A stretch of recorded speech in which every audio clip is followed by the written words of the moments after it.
Hi, everybody. This is the lecture video for assignment number 28, in which we will be talking about the post-Civil War amendments, or the Reconstruction amendments as they're often known. So far in this class, the various powers that Congress has that we have been talking about all come from the same place.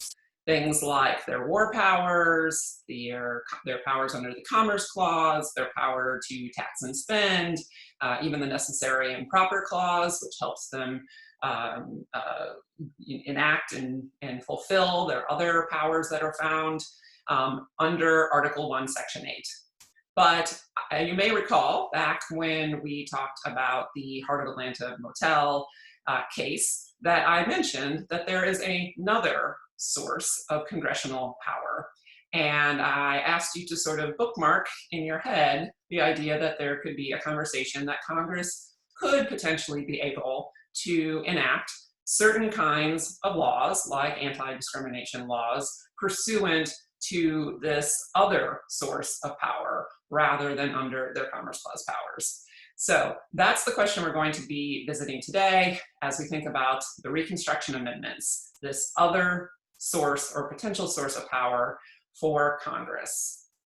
Now, those of us who grew up in the United States, at least, were probably generally taught that the United States Constitution is a document of great good, that it is a document that protects equality, that it protects justice, and it does these things, and it offers a great deal of freedom to people. But the Constitution, as it was originally enacted, is also a document that is a source of great evil and human tragedy, because the United States Constitution had several provisions in it that not only allowed, but actually protected the institution of human slavery. Let's take a look at some of those provisions. There are several provisions in the Constitution that were included primarily as compromises to get the southern states who relied on slavery for a good part of their economy to ratify the Constitution. Now, division over this issue and over this inclusion of these provisions, of course, grew over time and eventually led to the Civil War. But when the Constitution was ratified, it included the provisions such as Article 1, Section 2. This tells us that representatives shall be determined by adding the whole number of free persons, including those bound to service for a term of years, and excluding Indians not taxed, 3/5 of all other persons.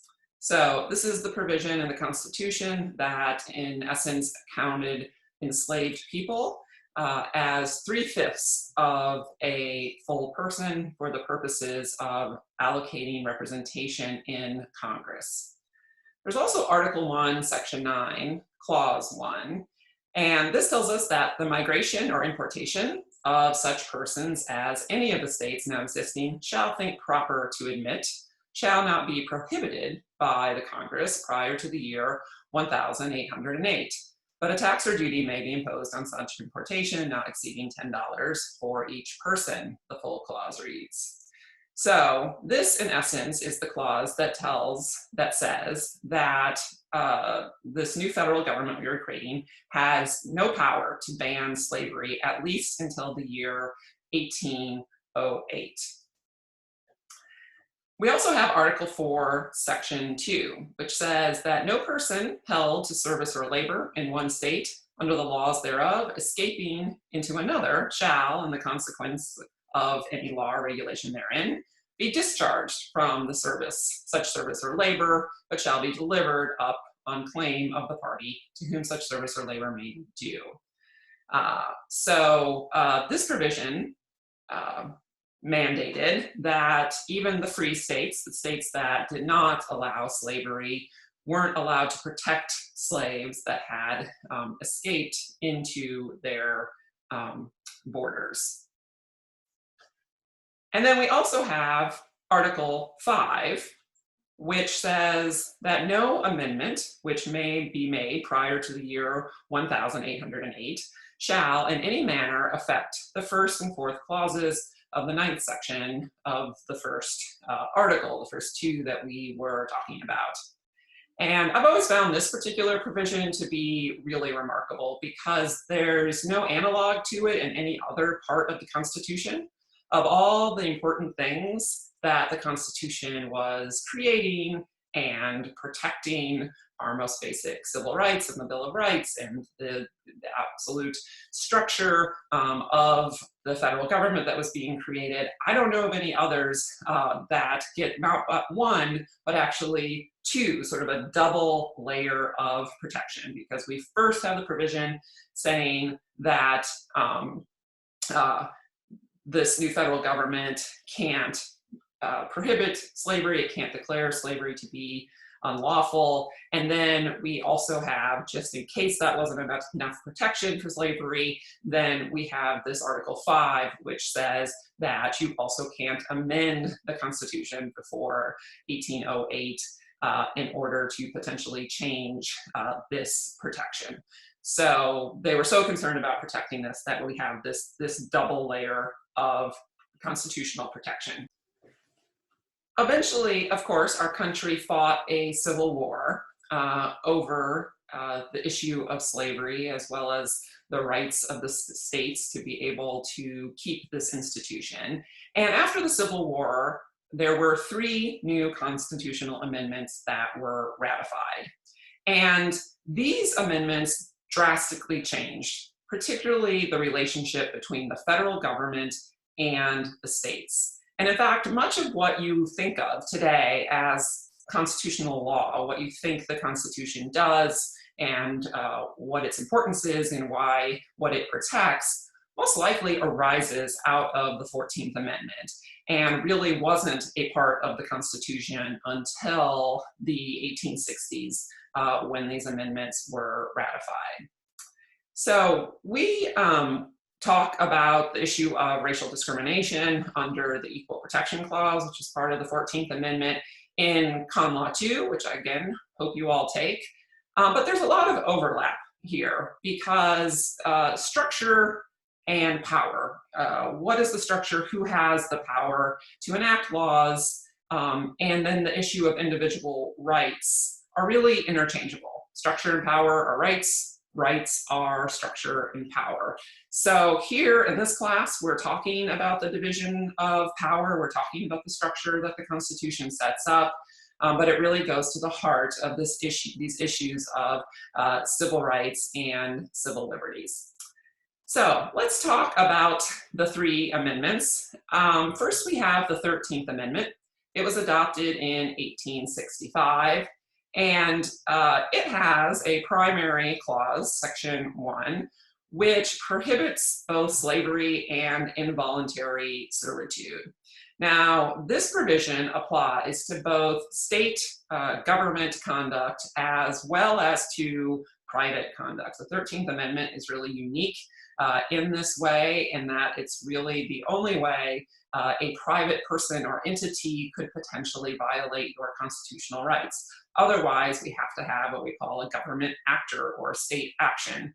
And there needs to be the government that is involved and is responsible for violating your constitutional rights. But the 13th Amendment, private people can also violate. And then we have, so that's the primary, the substance of the right that is protected in the 13th Amendment.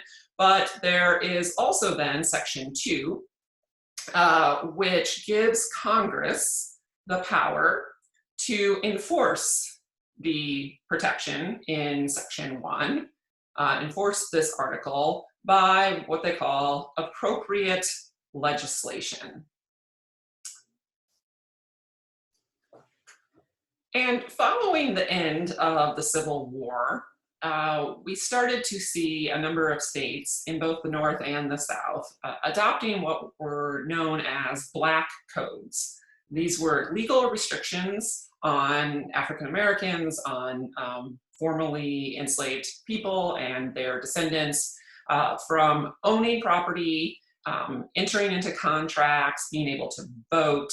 That might include things like prohibitions that said that white employers weren't allowed to hire Black workers. And so in response to the Black codes, Congress also enacted the 14th Amendment, which was adopted in 1968. So like the 13th Amendment, the 14th Amendment includes a substantive provision, Section 1, and this is the one that prohibits states from doing things like abridging the privileges or immunities of all citizens of the United States, or of depriving any person of life, liberty, or property without due process of law. And it also is where we house the Equal Protection Clause, which says that states cannot deny any person the equal protection of the laws. We also have a provision in the 14th Amendment that, like the 13th Amendment, gives Congress the same power to enforce by appropriate legislation the provisions of this article that are found primarily in Section 1. And then, by the same token, we also have the 15th Amendment from 1870. And once again, we see the same structure.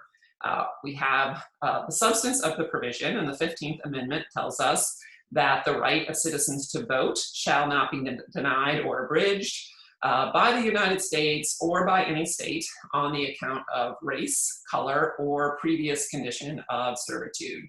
And then, once again, we have a provision that tells us that the Congress shall have the power to enforce this article by appropriate legislation. Okay, and I actually just stopped the recording there so I could fix that. That's actually Section 2 of the 15th Amendment that gives Congress the power to enforce this article by appropriate legislation, not Section 5 as I had before. I was reading that and thinking that doesn't sound right, and it was not. So this is just like class where I am fixing my flawed PowerPoints on the fly here. Okay, so the same Congress that enacted the Reconstruction Amendments, these 3 amendments that we have just been talking about, were also the same members of Congress who passed numerous pieces of civil rights legislation, many of which are still in use today. These pieces of civil rights legislation ended up in the Supreme Court facing a number of legal challenges and raised some questions of constitutional interpretation. One of the key questions was the question of whom may Congress regulate under these Reconstruction Amendments, where they are given these powers to enforce these amendments by appropriate legislation. One of the first cases to go to the court was United States versus Cruikshank case in 1876. I didn't have you read this, but I can tell you a couple things about it. This was a prosecution against a few men under a federal law called the Enforcement Act of 1870 that was passed by Congress following the Civil War. And it made it a crime to participate in a conspiracy to stop people from voting based on their race. And this this case arose out of a widespread practice during Reconstruction of the use of intimidation and violence against Black voters and Black office holders, as well as against white voters and office holders who supported them. This was just a rampant problem. And they were organized in these white supremacist parliamentary groups, things like the Ku Klux Klan and the White League. One of the worst incidents of this type of violence was the Colfax Massacre, which took place in 1873. This arose out of a dispute over the office holders of a parish in Colfax, Louisiana. And it led eventually to a standoff in the courthouse. And ultimately, 3 white men and about 150 Black men were killed. More than 50 of these Black men were killed after they had surrendered. So there was this prosecution against a few of the perpetrators under this federal law that I had just told you about. And the case ends up in the Supreme Court, and the Supreme Court says in the Cruikshank case that the protections of the 14th and 15th Amendment, which Congress was relying on in order to pass this Enforcement Act of 1870, did not apply to the actions of private individuals, but only applied to the actions of state government. Here, by the way, is a historical marker that was erected in 1950 on the site of the Colfax massacre. Here, however, it is referred to as the Colfax riot, and it has a line here telling us that this event in April 13th, 1873, allegedly marked the end of carpetbag misrule in the South. So the Supreme Court again considered the question of the scope of Congress's powers under the Reconstruction Amendments in the civil rights cases in 1883. So these were actually 5 very similar cases that had been consolidated, and they were all challenges to a federal law, or under a federal law, passed in 1875 by Congress that broadly prohibited private racial discrimination by places like hotels, restaurants, transportation, and other types of public accommodation. And in an 8-1 decision, the Supreme Court said that this law was unconstitutional, and it adopted a very restrictive view of Congress's powers to regulate private behavior. They told us, for example, that the 13th Amendment applies only to does apply to private conduct, but said that Congress's power was limited to ensuring an end to slavery only, not to all types of discrimination or adjustments of what they called social rights of men. Now this was, of course, remind you, this case was written in 1883, or less than 2 decades after the end of the Civil War. Yes, slavery is over, but the court here is declaring for us that not only is it over, but it's just all a thing of the past that Congress didn't really need to be concerning itself with. They said there's no need for this type of civil rights legislation, that we no longer had what they called the badges and incidents of slavery, and that formerly enslaved persons and their descendants no longer needed to be, quote, special favorites among the laws. They also took a look at the 14th Amendment, and they said because the 14th Amendment only applies to governmental conduct, it was beyond Congress's power to redress private discrimination through the 14th Amendment. So I have up on the PowerPoint a quote from Justice Bradley, writing in the civil rights cases, where he really, I think, captures what the mood of at least 8 of the justices was at the time. He says, when a man has emerged from slavery and by the aid of beneficent legislation has shaken off the inseparable concomitants of that state, there must be some stage in the progress of his elevation when he takes the rank of a mere citizen and ceases to be the special favorite of the laws, and when his rights as a citizen or a man are to be protected in the ordinary modes by which other men's rights are protected.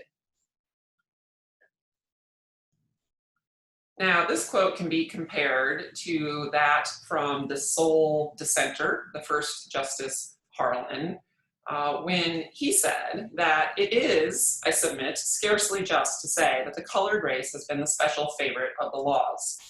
What the nation, through Congress, has sought to accomplish in reference to that race is what had already been done in every state in the Union for the white race, to secure and protect rights belonging to them as free men and citizens, nothing more. The one underlying purpose of congressional legislation has been to enable the Black race to take the rank of mere citizens. He goes on to say, the difficulty has been to compel a recognition of their legal right to take that rank and to secure the enjoyment of privileges belonging under the law to them as a component part of the people, for whose welfare and happiness the government is ordained. The Supreme Court's decision in the civil rights case ushered in what would turn out to be an almost 100-year period in the United States of widespread racial segregation in housing, in education, in employment, in all parts of public life. Now, some parts of the civil rights case's decision have been overruled. The 13th Amendment interpretation, for example, was largely overturned in the 1960s. In a case in 1968, a very pivotal case, the Supreme Court said that Congress could prohibit private discrimination in the selling and leasing of property. And they said that Congress could prohibit private racial discrimination under the 13th Amendment, and the court, in essence, gave broad deference to Congress to determine what the so-called badges and incidents of slavery actually are. But that still left the holding about the 14th Amendment and Congress's powers or inability to regulate private action under the 14th Amendment. And this is, of course, important because the 14th Amendment is where we have the Equal Protection Clause that we have now interpreted is a protection against all kinds of discrimination, not just types of discrimination that could arguably be considered as part of a broad reading of the badges and incidents of slavery. The court came close to deciding this question for us about the 14th Amendment and Congress's power to regulate private discrimination under private conduct under the 14th Amendment in a 1966 case called U.S. versus Guest. Now, the majority opinion in this case explicitly reserved this question of whether Congress could regulate private conduct under Section 5 of the 14th Amendment. But there were 6 individual justices who wrote or signed on to separate opinions that seemed to be saying that the answer to this question was yes. There were 3 justices who were concurring in the majority opinion, and they said that Section 5 empowers Congress to enact law punishing all conspiracies with or without state action that interfere with 14th Amendment rights. We also had 3 dissenting justices who wrote that Congress may prohibit private discrimination under Section 5. So this holding was not part of the majority opinion. As I said, the majority opinion explicitly reserved this question. So it is arguable that this was simply a matter of dicta, but we did have 6 Supreme Court justices who seemed to weigh in on the answer. And this was the state of the law as we entered into the year 2000 and the case of United States versus Morrison. Now, you may recall that we read this case when we were talking about the Commerce Clause here just right after spring break. So this was the case where we had the young college student. She sues another student at her college for rape and assault, and she relies on the Violence Against Women's Act's civil remedy provision, which allows victims of gender-related violence to bring this type of private party suit. Now, in this case, we had the United States intervene to defend the constitutionality of Congress's act. But we have the Supreme Court in a 5-4 decision, the decision written by Chief Justice Rehnquist, says that this civil remedy provision is unconstitutional. Now, as we saw when we talked about the Commerce Clause, they said Congress did not have the power to pass this law under the Commerce Clause because gender-motivated violence is not, in the words of Chief Justice Rehnquist, in any sense of the phrase economic activity. But that left the argument about whether or not Congress had the power under Section 5 of the 14th Amendment to pass this law. And the court now tells us that the answer to that question is also no. Chief Justice Rehnquist, in his opinion, admits that there is a pervasive bias in various state judicial systems against the victims of gender-motivated violence, and concedes that this was supported by that voluminous congressional record that we talked about when we read this case in the Commerce Clause context. But he says that doesn't matter because the 14th Amendment only prohibits state action, not private conduct. So even assuming that there was gender-based discrimination, which would have been a constitutional violation, this law was still invalid because the target of the provision was a private person, that there was not going to be any impact through this law on state officials. The court also was tasked with the question of addressing this decision that we just talked about in Guest, where we had the 6 justices who seemed to say that Congress did have the power under Section 5 of the 14th Amendment to regulate private conduct. But Chief Justice Rehnquist tells us that was dicta. The court in Guest was involved in an issue of statutory interpretation. They weren't doing constitutional interpretation. And he reaffirms that the civil rights cases are still good law and says that's what we are going to follow. He also makes the interesting argument, which we've seen a version of before, which is to say that the justices who decided the civil rights cases, which remember were about 20 years after the end of the Civil War, were closer in time to the passage of the amendments. And so he tells us that would be an argument to say that they had a better idea of what they were supposed to mean.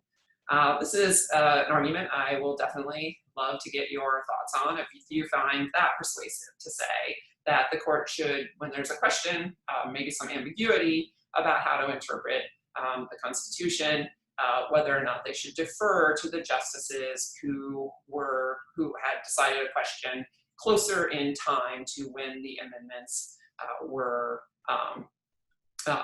passed. So ultimately, Chief Justice Rehnquist concludes that if the allegations here in this case were true, he tells us no civilized system of justice could fail to provide Christie Brzonkola a remedy for the conduct of Respondent Morrison. But under our federal system, that remedy must be provided by the Commonwealth of Virginia and not by the United States.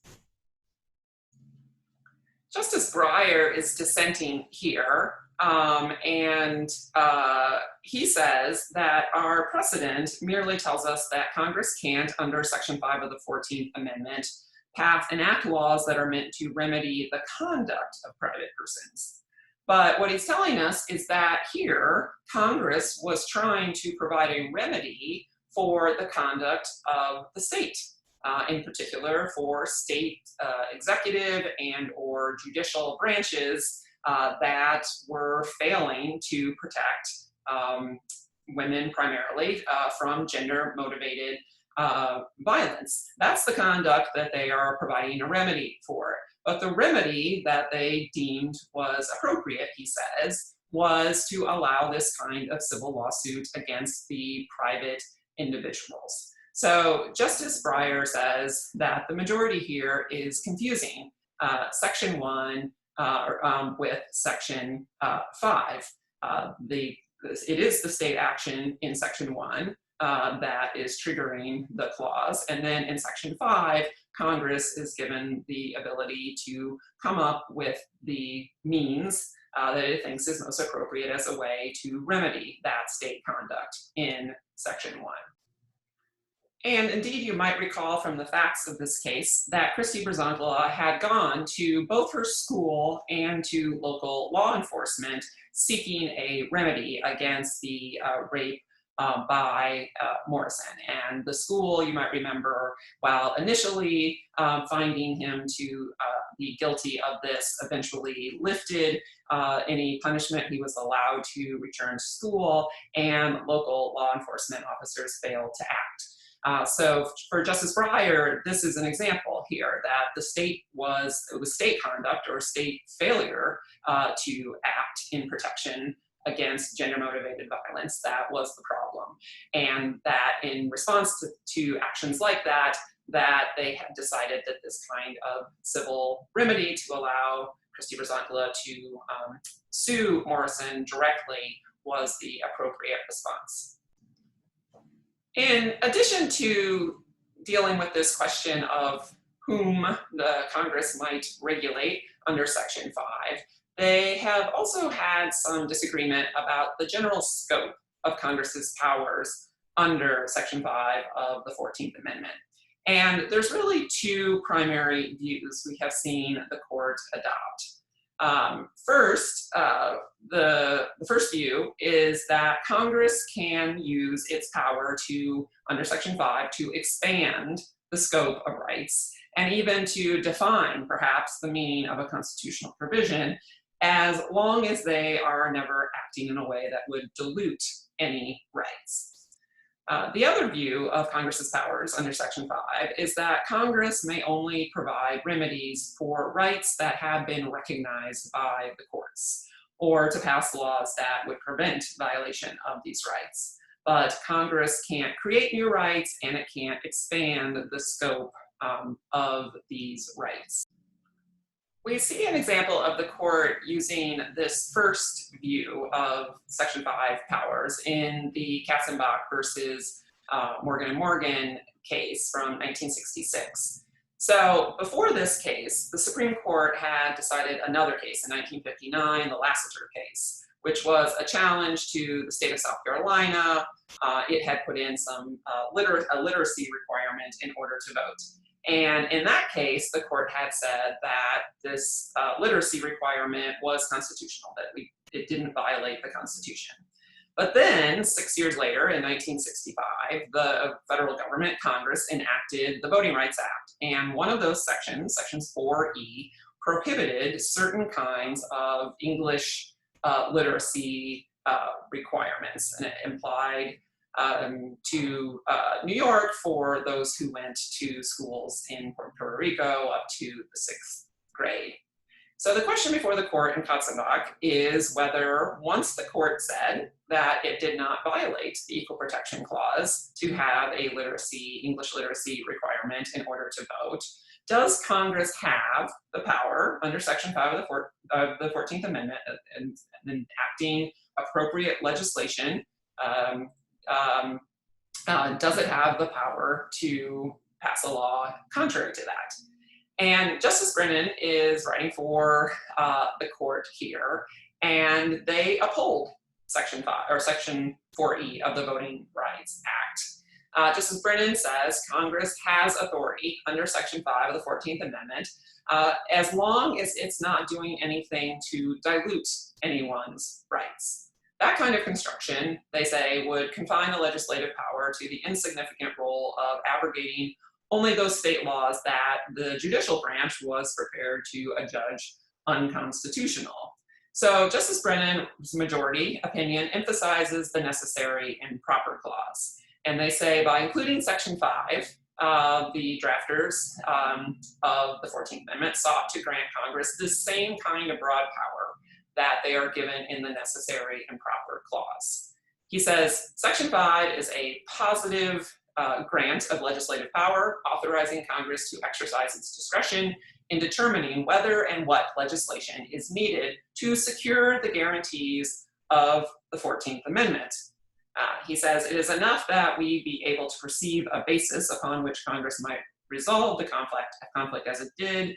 Any contrary conclusion require us to be blind to the realities familiar to the legislatures. So Justice Brennan here is putting forth this first view that Congress does have broad powers, something akin to the necessary and proper clause, to secure the protections of the 14th Amendment as long as they are not diluting any of those rights. So they can go past what the court has said these provisions entail and provide further additional more protection than what the courts thought was absolutely necessary. So we have the important footnote here in Katzenbach, which is note 10, where he lays out this idea of Congress being able to expand rights, but not dilute them. He talks about how Section 5 does not grant Congress the power to exercise discretion in the other direction and to enact statutes so as, in effect, to dilute equal protection and due process decisions of this court. We emphasize that Congress's power under Section 5 is limited to adopting measures to enforce the guarantees of the amendment. Section 5 grants Congress no power to restrict, abrogate, or dilute these guarantees. So this footnote is often referred to as Justice Brennan's ratchet theory of congressional legislation under Section 5 of the 14th Amendment. The idea being, he says, that Congress can ratchet up protections of the 14th Amendment, but cannot go the other direction and can't ratchet down the protections that the court has recognized are inherent in the amendment. We have Justice Harlan, the second here, dissenting, telling us that the majority confuses Congress's scope to undertake remedial legislation with the precursor question of whether there has been an infringement of equal protection. The latter question, he says, of substantial scope, is actually up to the courts. So Harlan is taking that second view of the scope of Congress's powers. And this takes us to the City of Boerne case versus Flores from 1997. But before we talk about what the court did in City of Boerne, we need to have a little background about another case that the court cited in 1990, which is the Employment Division versus Smith case. So this is a case about the constitutional protections for the First Amendment right of free exercise of religion. And this is actually a case that I teach and we study in Constitutional Law 2 when we talk about religious freedom rights. But in Employment Division versus Smith, the court was asked to consider some Native Americans' challenge to an Oregon law that prohibited the use of peyote. Now, prior to this case, prior to Employment Division versus Smith, the rule was that laws that burdened the practice of religion were only going to be upheld if they were, what they say, necessary to achieve a compelling government interest. This is what we refer to as strict scrutiny, the highest level of scrutiny that the court will apply when considering a law. So before Smith, if a law interfered with your free exercise of your religion, the court was going to look at that law applying strict scrutiny, and that there would be a large burden on the government to support their law. But in Employment Division versus Smith, the court changed course on that law and held that the free exercise clause cannot be used to challenge what are otherwise considered to be neutral laws of general applicability. So if a law wasn't targeting religion, if it didn't apply just to people from certain religions, if it was just a neutral law, like a drug law that applied to everyone and there's no reason to think it was passed as a way to burden a particular religion, then we aren't going to apply strict scrutiny. So Employment Division versus Smith significantly lessened the protections for the free exercise clause under the First Amendment. The First Amendment, as we will be talking about in the next class, I believe, 2 classes from now, applies to the states via the 14th Amendment. So it's a First Amendment right, but it's a 14th Amendment issue when we are thinking about it applying to the states. So this was overall a really unpopular decision by the court, and it led to a large response. And Congress actually quite swiftly for Congress passed a law. It had a lot of bipartisan support. It was signed into law by President Clinton in 1993, and this law was referred to as the Religious Freedom Restoration Act, or otherwise known as RFRA, which I always think sounds a little like Scooby-Doo, like RFRA, ruh-roh, but RFRA, terrible acronym. But anyway, I digress. So RFRA was signed into law, and RFRA says very explicitly that the goal of this act is to overturn this decision, to overturn employment diversion versus Smith and restore strict scrutiny, to restore the strict scrutiny test in free exercise clause cases. And in passing this law, Congress relied on their powers under Section 5 of the 14th Amendment.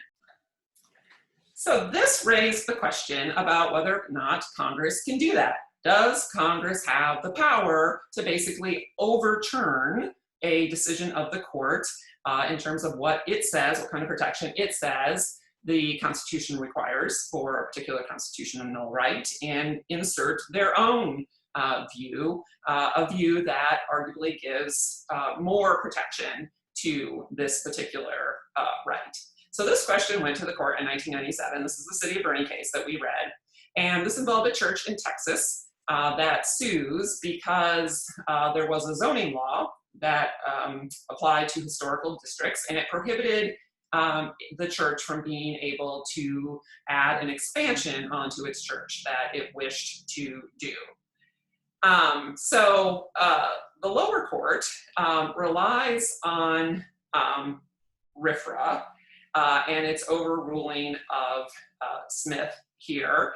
And the question is then raised, did Congress have the power to pass RFRA under Section 5, at least as it is applied to the states?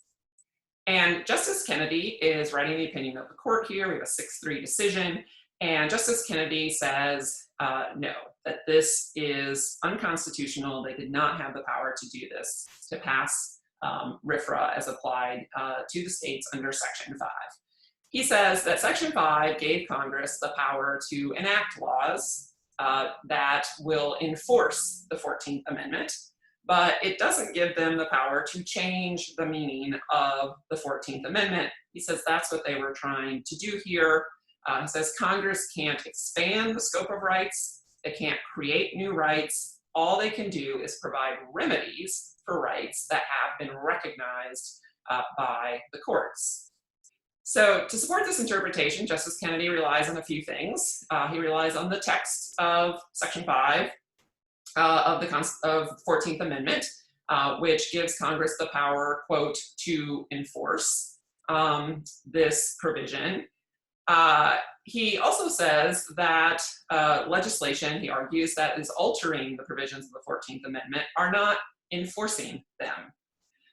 Instead, he says the court needs to be the final authority, the final interpreter of what these constitutional provision means, and he tells us that the history of the amendment supports this interpretation.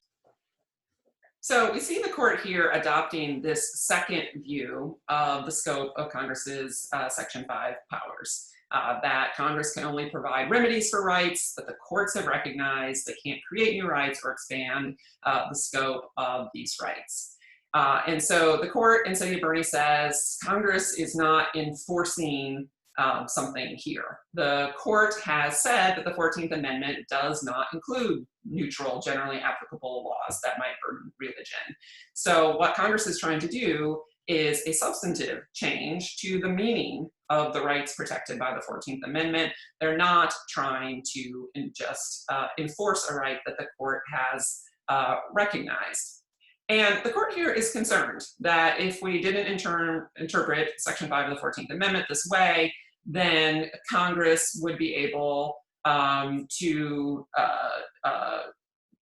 become the final interpreter of the Constitution. They cite to Marbury to say, of course, that it is emphatically the duty of the judicial department to say what the law is. It would make it too easy, they say, for Congress to change the Constitution. And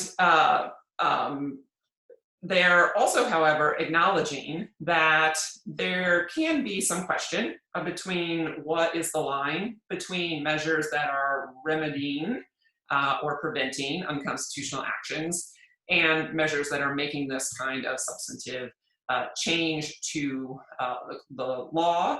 They admitted this isn't easy to discern and generally said we need to give Congress wide latitude to determine where it is, but nonetheless, they say that this falls into the category of making this substantive change.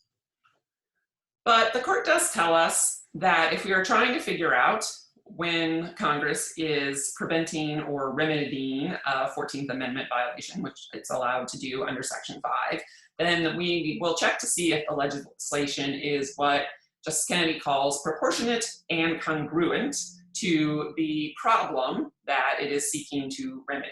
So basically, they're applying a means-ends test here between the remedy that Congress has adopted and the injury that they say they are trying to remedy or to prevent. So there needs to be some kind of congruence between this means used and the ends that we are seeking. Here they say there's little evidence that the laws are being passed because of religious bigotry, and even if they are, strict scrutiny is just too extreme of a remedy. It is not proportionate. It interferes too much with states' rights. So when we're able to talk about this in our class discussion, I'm going to be interested in your opinion on what you think about this. Does Marbury stand for this proposition that Congress sort of expanding a constitutional right, if that interferes with, or even recognizing perhaps a new element of a right, whether that interferes with judicial authority? And I have a couple of questions that you can ponder before then. So one is, can we always know if we do think Congress should be able to use the ratchet theory, Justice Brennan's ratchet theory, and expand our constitutional rights and our constitutional protections? Will it always be clear to us when we are expanding and when Congress might be diluting a right? And my second question would be, if you are concerned about giving Congress this power, and if you think this is solely a power for the courts, that we should think a bit about, sorry, this isn't working, the Ninth Amendment. We need to remember that the Ninth Amendment tells us that the enumeration in the Constitution of certain rights shall not be construed to deny or disparage others retained by the people.